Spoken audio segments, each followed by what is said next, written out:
Great morning, Partner Ruel or Coach Ruel. Coach Bell? Medyo mahina po yung boses po ninyo. Mahina ang Test boses. natin, medyo mahina. Ang gagawin na lang po natin, ako na lang po yung magsa-slide. Okay. Tapos i-spotlight ko na lang po kayo para masigurado natin na ano po, makikita ng mga kasama natin. Dun sa mga hindi makakapanood po ng live. Mm-mm. Kumbaga in benefit sa kanila.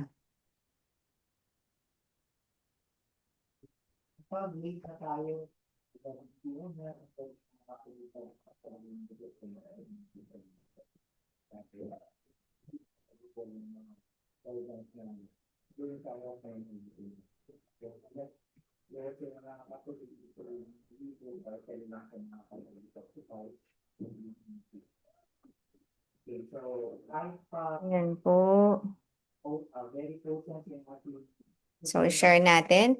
So, great Vita morning, everyone. Partner Belen, dito ka na po para makapakinig ka po at makita mo yung ano. Ay, sana ba? Ay, kunin mo na yung upuan mo, partner.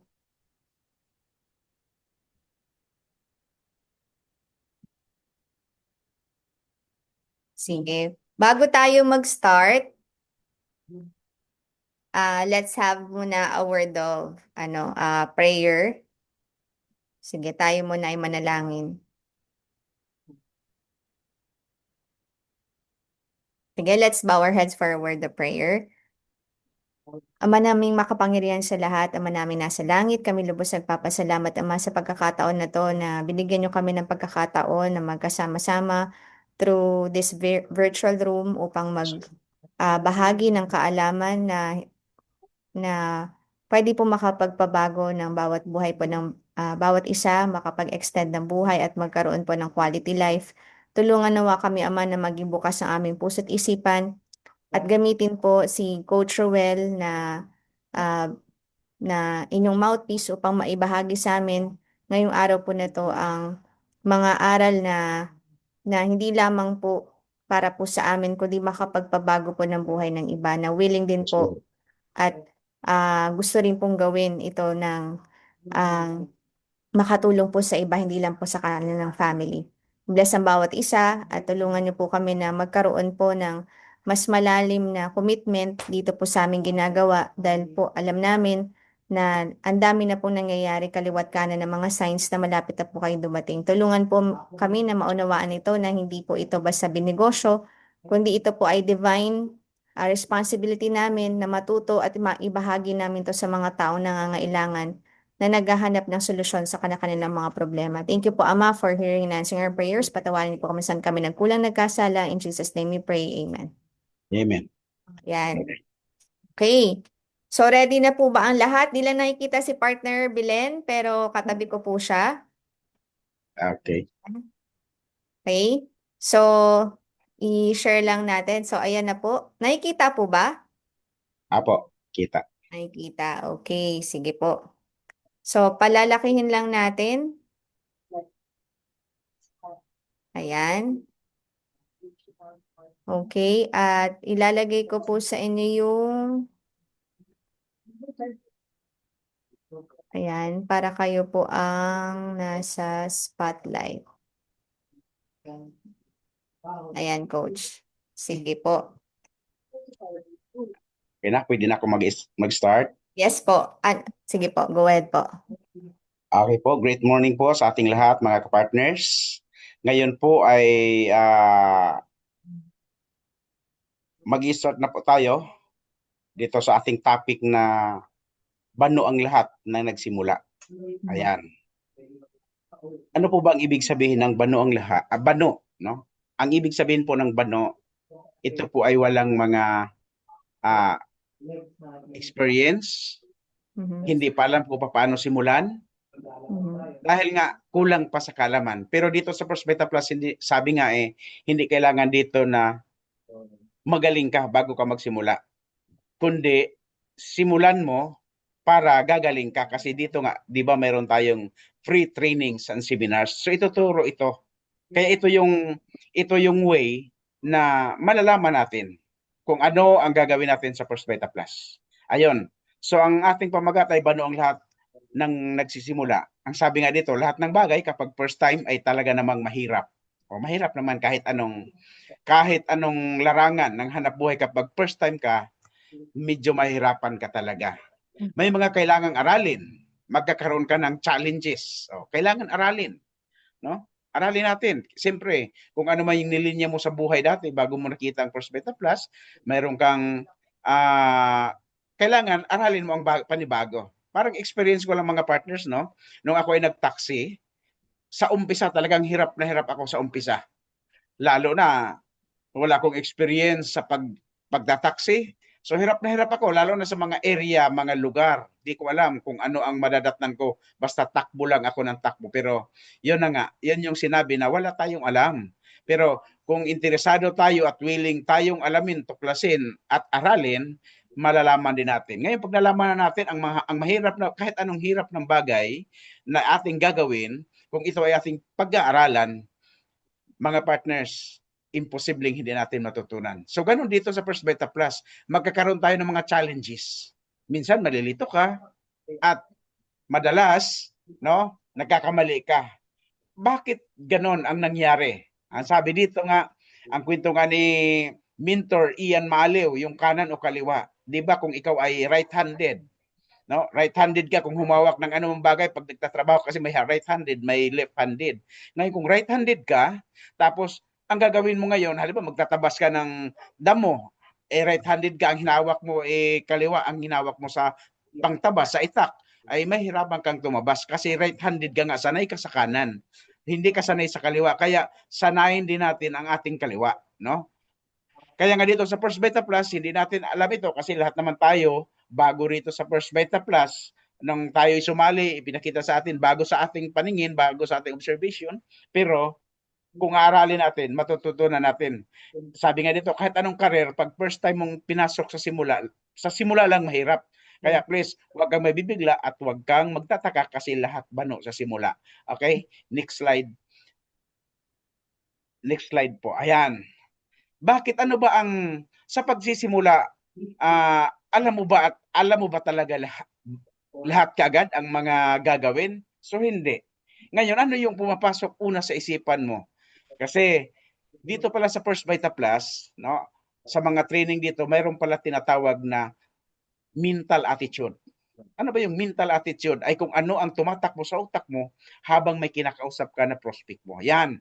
Habang kumakausap ka ng prospect mo, hindi mo maraming pumapasok sa iyong tumatakbo sa utak mo, mga sa iyong kaisipan.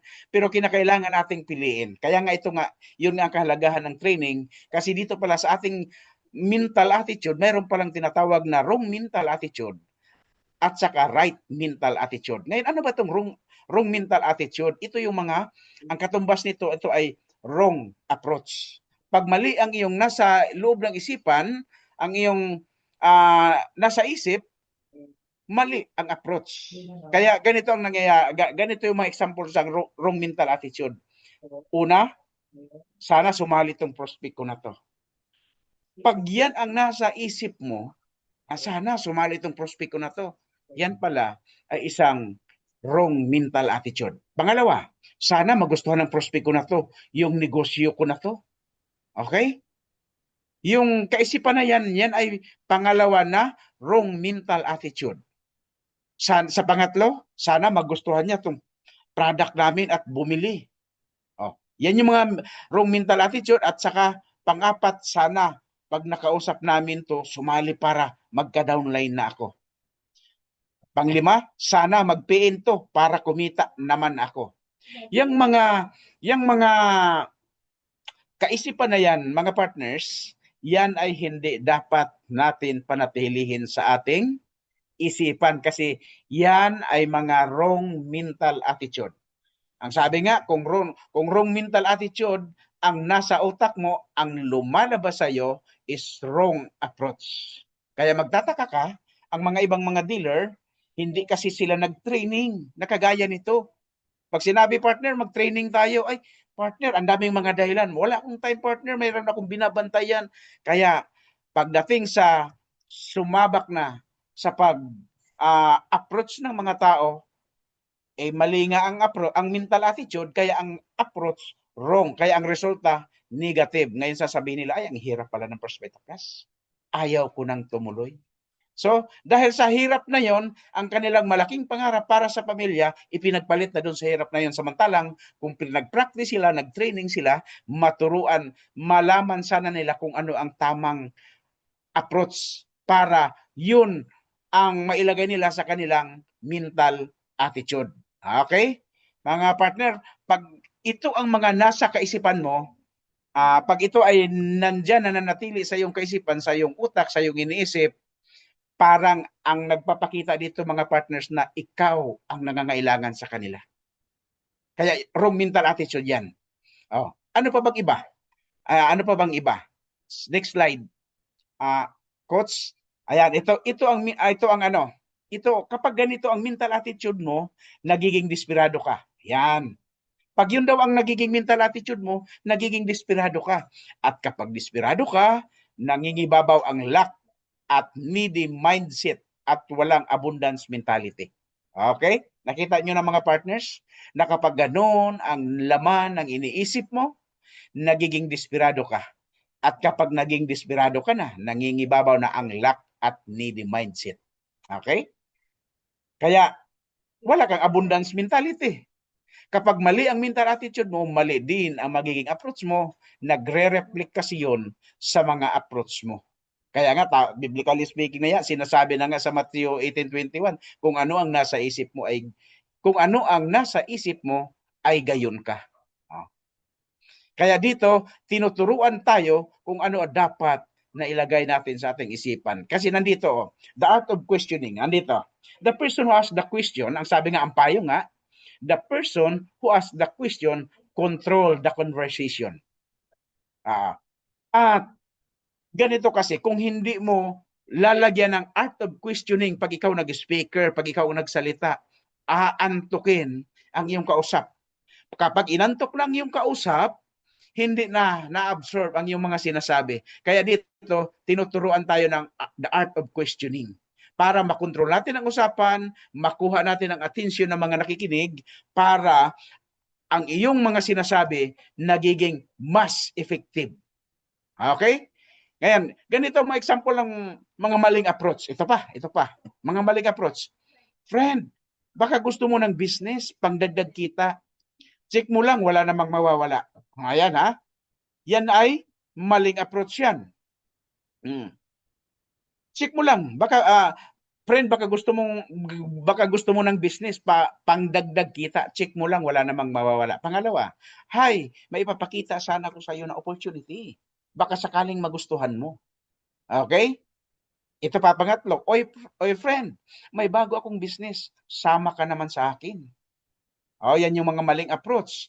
Join ka na sa business ko. Maganda to, kikita ka pa, dali na. Okay, ang panglima, try mo lang tingnan, samahan kita, friend. Yan yung mga maling approach. Okay, next slide. Yan yung ating dapat iwasan, yung mga maling approach. Ito naman ang payo. Ganito ang mga example ng right mental attitude. Ayan na, dadako na tayo sa right mental attitude. Ito ang right mental attitude. Una, deserving ba tong tao na to sa oras ko? Ayan. Bakit kinakailangan natin ng i-qualify kung itong tao na to ay deserving ba? Kasi mga partners, napakahalaga ho yan. Kasi kung ang tao na kakausapin mo ay wala pala sa qualification, maraming masasayang ka na oras, panahon, at hindi lang, kasama pira. Pangalawa, qualified ba tong tao na to sa business ko? Yan yun, mga partners. Ngayon, ang sabi dito, mayroon ba siyang magandang reason why para gawin ng long term ang business ko na to? At yan pa, pangapat, mayroon ba siyang problema na masolusyonan ng product at ng business ko? Yan yung mga dapat isaisip mo. Dapat ilagay natin sa isip. Tamang tao ba siya para makapartner ko? Kasi mag-i-invest ako sa ano? Anong invest natin? Sa kanya, time, money, energy, para alalayan siya at tuturuan siya. Kung may pinapakitaan ka ng First Beta Plus, hindi ikaw ang binibigyan ng pabor. No? Kundi, kung hindi, ikaw pa ang nagbibigay ng pabor. O yan yun mga kapatid, yan yung right mental attitude. Huwag tayong mahiya, huwag tayong mag-alangan. Magiging strong tayo sa ating misyon na kung may pinapakitaan kang First Beta Plus, hindi ikaw ang binibigyan nila ng pabor, kundi ikaw pa ang nagbibigay ng pabor sa kanila. Bakit?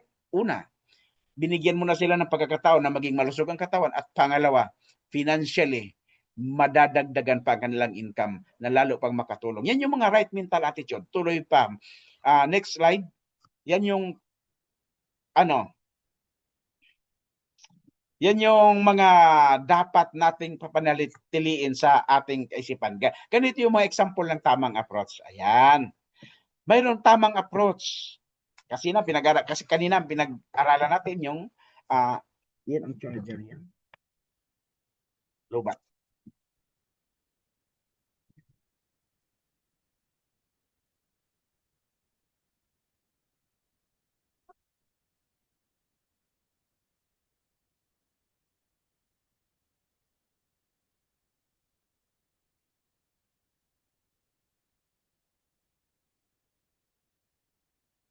Kaya ang sabi dito, ganito yung mga example ng tamang approach. Okay?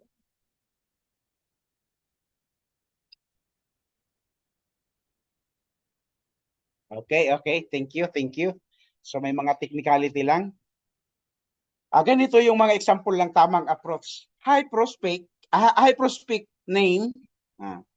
Kung sino yung halimbawa, Sister Belen. Hi, Ma'am Evelyn, naghahanap ako ng mga taong open-minded na willing matutong kumita ng additional income. Hindi ko masasabi sa iyo na pwede ka dito, pero tanungin na din kita. Yan yung mga yan yung mga pamamaraan na dapat nating practicein, no? Practicein. Yan ang sasabihin mo, hi, Ma'am Evelyn, naghahanap ako ng mga taong open-minded na willing kumita ng additional income. Hindi ko masasabi sa iyo na pwede ka dito, pero tanungin na din kita. Okay?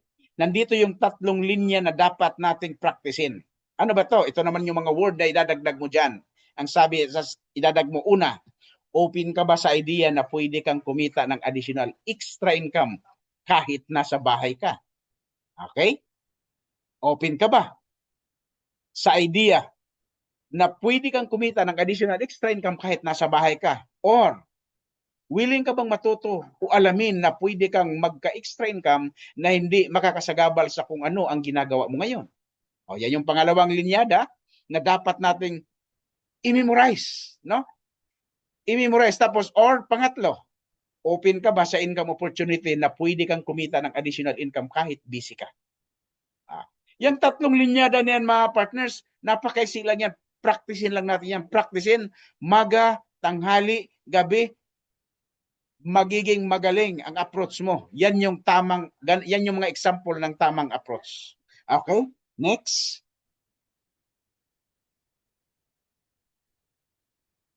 Okay. Pag natapos mo na, ikwento mo na yon. Find out kaagad. Sabi mo, find out their reason why.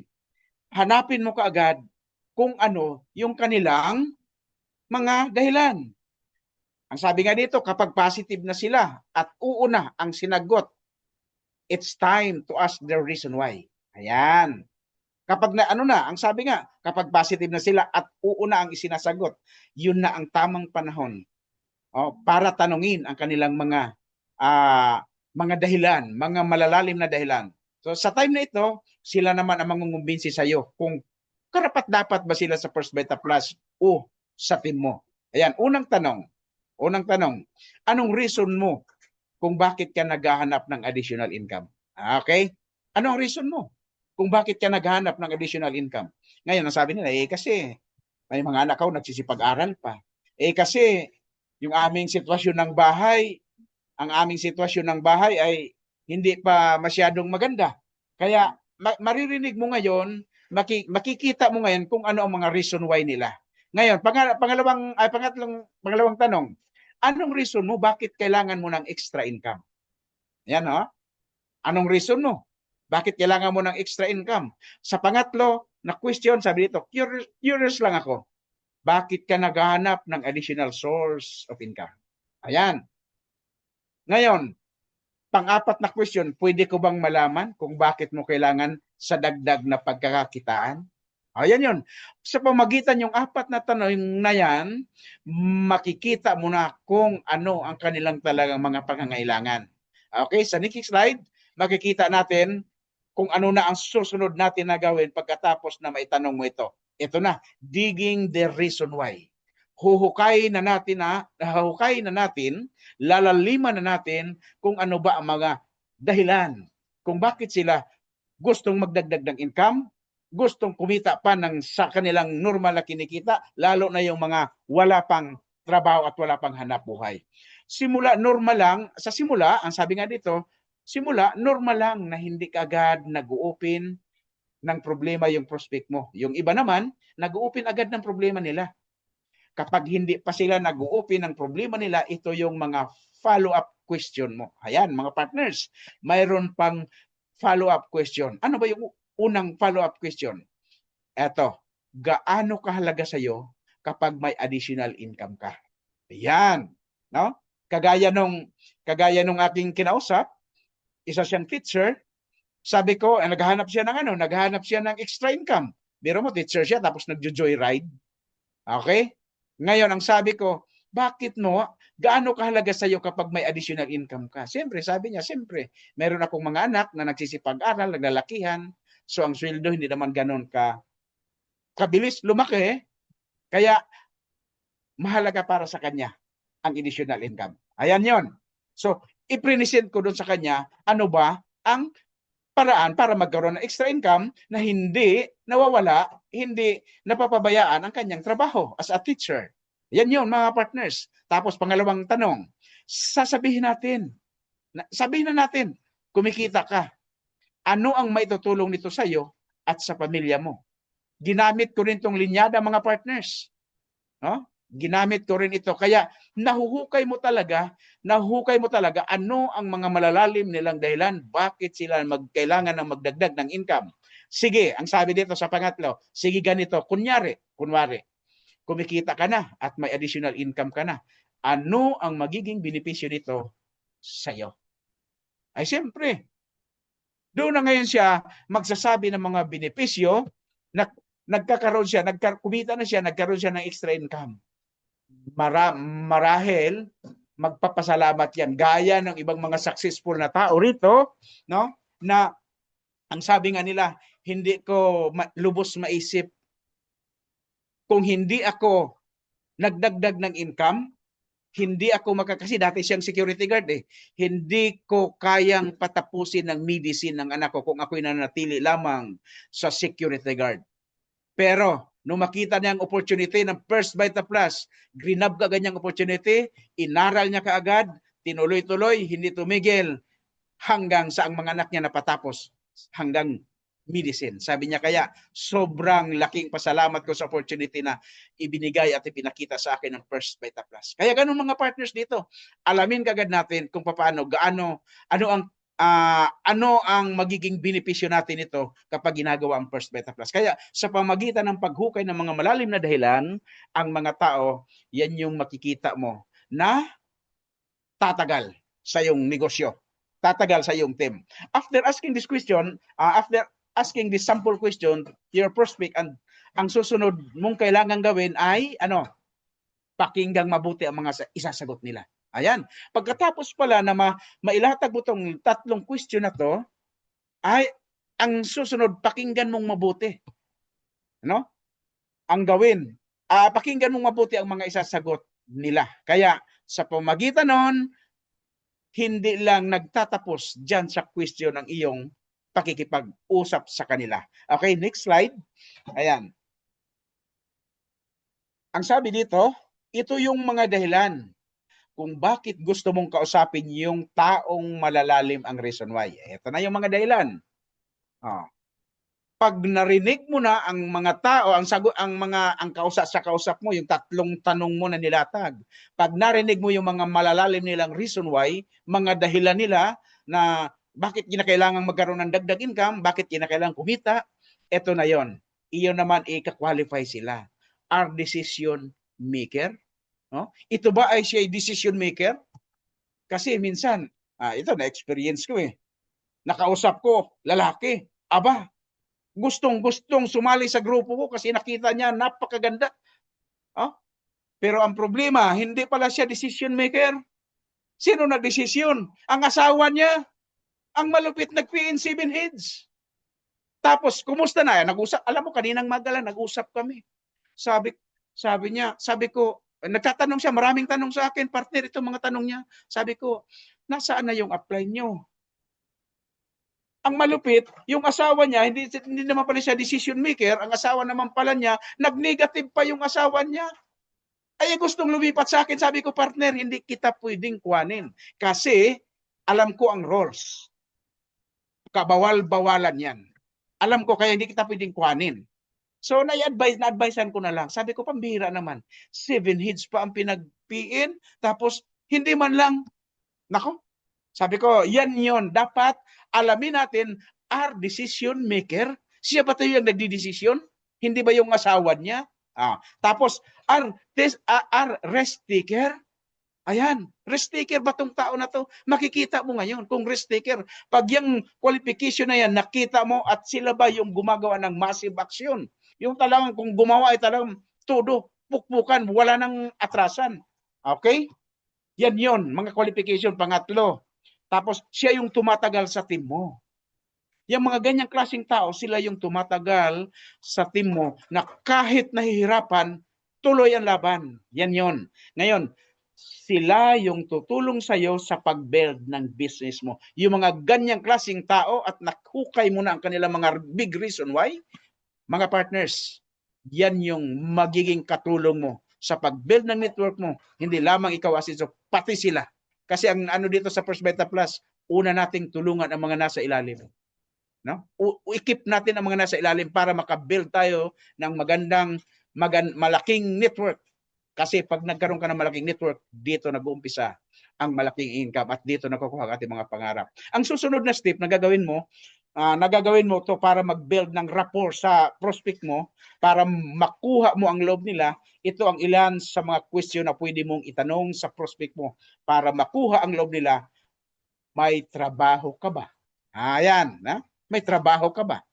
Okay, yan yun. Sunod na tatanong mo. If yes, kung may trabaho sila, ask more about it. No? Tanungin mo kung may trabaho sila. Tanong ka pa ng iba pang mga katanungan. Sunod na tanong, gaano ka katagal dyan sa work mo? Ayan. Gaano ka nakatagal? Yung iba, nagsasabi, 3 taon, 5 taon, 10 taon, 8 taon. Ayan. Sunod na tanong, nag-i-enjoy ka pa ba sa work mo? Ayan. Yung gaano ka katagal sa work mo? Ang sunod mo na tanong dyan, pag sinabing may 3 taon, 5 taon o 10 taon, siguro malaki na ang ipon mo dyan, ma'am. Okay? Wala pa nga, sir. Imagine, 8 taon, 10 taon, wala ka pang ipon. So may problema. Okay? Kasi ang ating trabaho sa First Beta Plus, buksan natin ang kanilang mga saradong kaisipan. Ayan. Yung nalock ang kanilang isipan sa pagiging employment, yun ang ating ipakita na opportunity sa kanila na mas maganda, no? Mas maganda itong ipinapakita nating opportunity. Imagine, 8 hanggang 10 taon, walang ipon. Okay? Ngayon, taga saan ka? Ayan yon. Taga saan ka? Ikaw ba ang panganay sa magkakapatid? Ikaw ba ang nag-breadwinner sa inyo? May background ka ba sa mga business? Ayan. If yes, ask more about it. Okay? Diyan na ngayon, magkakaroon ka ng, makukuha mo ng kanilang loob. No? Makukuha mo na yung rapport, yung ano mo sa kanila, yung tiwala nila sa iyo. makukuha na yun at magsasabi na yung mga malalalim na dahilan sa kanila. Kaya hindi ka na mahirapan kung ano ang mga strategy na ipasok. Pagpasok mo sa kanila, i-open up mo sa kanila. Next slide po.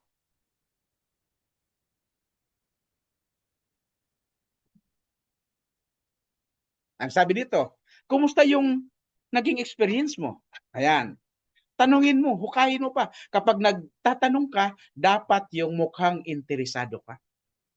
Talagang malaman yung background niya. Ayan. Kailangan pag nagtatanong ka, mukhang interested ka talaga. Interesado ka na malaman mo ang background niya. Tapos ito may paalala ha, may warning. Ang part na ito ay hindi dapat patagalin. Okay, ano itong hindi dapat patagalin? Challenging question ito. Sabi dito, challenging question dahil dito sa part na ito ay hahamunin mo yung prospect mo kung gaano ba talaga siya kaseryoso. Ayan. Kukuhanin mo na ngayon ang kanyang uh, desisyon kung gaano ba siya talaga kaseryoso sa kanyang sinasabi na kailangan niya ng dagdag income. Dito ay gagamitin mo na yung malalalim na reason why niya. Ayan. Kung sinabi niya na ano ba yung mga reason why niya? Yung mga dahilan niya nung in-interview mo, bakit niya kailangang maghanap ng extra income? Kasi breadwinner ako, maraming dahil kasi marami akong anak, may pinapaaral. Dito mo na gagamitin yon ang kanilang mga reason why. Ang sabi dito, para ma-open mo ang first Vita Plus. Malalaman mo na sa part na ito kung karapat-dapat ba itong prospect mo sa grupo mo or sa team mo. Okay? Mga challenging question to. Okay? Next slide.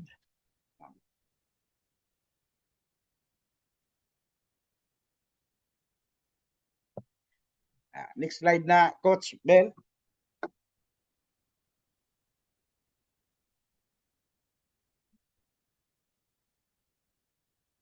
Ayan. Example question. Kanina, binalikan mo lang yung mga reason why nila. Kanina, nasabi mong ang iyong dahilan, seryoso ka ba? Ayan. Anuhin mo, ipapollow up mo, sisiguraduhin mo kung talagang seryoso siya sa sinasabi niya kanina na mga dahilan. Kanina, nasabi mo ang reason why mo, seryoso ka ba? Pangalawa, kanina sinabi mo na gusto mong magkaroon ng additional income para makatulong ka sa magulang mo. Seryoso ka ba? Napansin mo mga partner na ang usap dito ay puso sa puso na eh. No? Puso sa puso na. Ngayon, eto, pangatlong tanong. Kanina sinabi mo na gusto mong magkaroon ng additional income para makatulong sa mga bayarin niyong mag-asawa. Okay? Talagang seryoso ka ba? O, napansin mo? Talagang seryoso ka ba? Nung sabihin mo na gusto mong makatulong, magkaroon ng additional income para makatulong sa mga bayarin niyong mag-asawa. Ninyong mag-asawa. Ayan. So, makikita mo na ganun ang response niya. Ngayon, pangapat na tanong. Talagang seryoso ka ba kanina nang sinabi mong gusto mong makatulong sa magulang mo? Okay? Talagang seryoso ka ba? Kanina nang sinabi mo, gusto mong makatulong sa magulang mo. Panglima, seryoso ka ba kanina nang sinabi mo, gusto mong makatulong sa mga bayarin yung mag-asawa? So napansin mo mga partners, na binalikan mo lang ang mga reason why niya kanina nung tinanong mo siya. Kaya ito na ngayon. Next slide.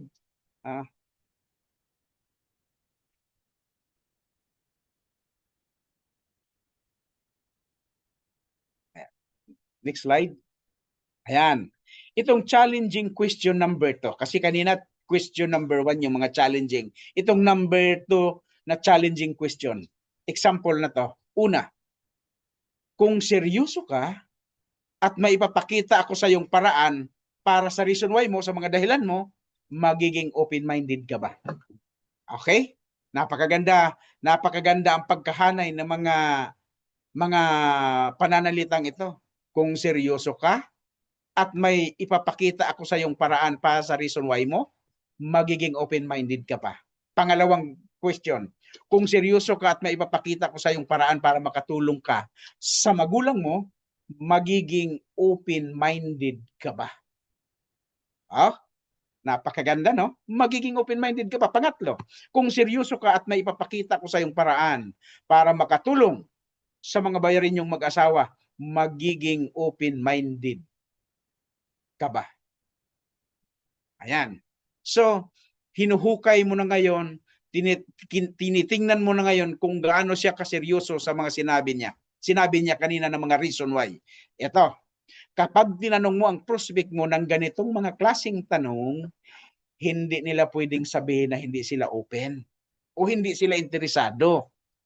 Dahil pag sinabi nila, kasi pag sinabi nila na ayaw nila, parang sinabi na din nila na hindi totoo ang reason why nila. Ayan. Okay? Kaya imposible talaga na hindi sila sasabihin nilang hindi sila interesado. Bakit? Magiging walang saysay ang kanilang sinabi sa iyo, mga reason why nila kung bakit nila kailangan ng magdagdag ng income sa kabila ng kanilang kita. Okay? Next slide.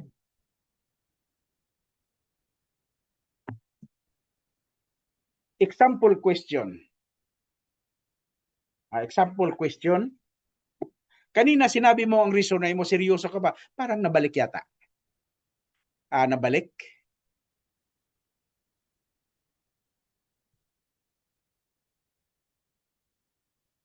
Okay? Question number, example question kanina, nasabi mong reason why, seryoso ka ba? Kanina, sinabi mo na gusto mong magkaroon ng additional income para makatulong ka sa magulang mo, seryoso ka ba? Pangatlo, kanina sinabi mo na gusto mong magkaroon ng additional income para makatulong ka sa mga bayarin yung mag-asawa, talagang seryoso ka ba? Okay? Sinisigurado. Sa mga linyadang mga tanong na ito, mga katanungang ito, talagang sinisigurado mo na talaga siya. Ngayon, pang-apat, talagang seryoso ka ba kanina nang sinabi mong gusto mong makatulong sa magulang mo? Seryoso ka ba kanina nang sinabi mo gusto mong makatulong sa mga bayarin yung mag-asawa? Kaya binabalikan mo lang mga partners ang kanilang mga reason why. Next page. Ayan. Nabalik nga talaga. Oo. Kasi sa next page pa, challenging question number 2 na to, kanina na daan ko na to. So next pa, next. Ayan. How to set. Ito na. Pag nakita mo na seryoso sila, no? Yung kausap mo, seryoso sila sa kanyang sinabi at talagang interesado sila. Ito na, magsisit na tayo ngayon ng appointment. How to set an appointment, no? How to set appointment to them.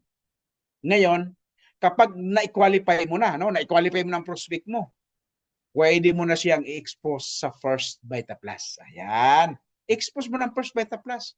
Kaya ang susunod mo nang gagawin ay mag-set ng appointment. Pero warning, no? Warning. Huwag kang magtatanong ng mga question katulad ng mga ito. Ano ba itong mga tanong na ito na dapat natin iwasan? Kailan ka available? Wag mo yang itatanong yan. Pangalawa, kailan ka pwedeng pumunta sa office para maka-attend ka ng orientation? No? Pangatlo, kailan ka pwedeng pumunta sa office para maka-attend ka ng seminar? Pang-apat, kailan ka libre? Panglima, kailan mo gustong umattend ng seminar? Nako, iwasan natin to. Warning ito, warning. Dangerous ito. Kasi kapag ito ang lumalabas sa iyong bibig ng mga katanungan, kapag ganyan ang tanong mo, pwede nilang ang isasagot sa iyo yung mga araw naman na hindi ka pwede. Katulad namin, kami ni Coach Bell, Upline Bell. Mag-sit kami na appointment. Pwede kami Lunes hanggang Biyernes. Wag lang Sabado. Sasabihin, Sabado lang ang pwede ko eh. Yun lang ang libre ko. Okay? Mga partners, kaya iwasan natin itong mga tanong na to. No? Warning, kaya nga may warning, wag kang magtatanong ng mga ganitong question na katulad dito. Okay, ano ba ang dapat natin ano pa ang mga ibang payo? Sige, next page.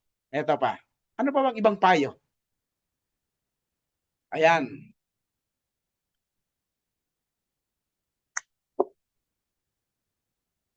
Next. Naulit lang.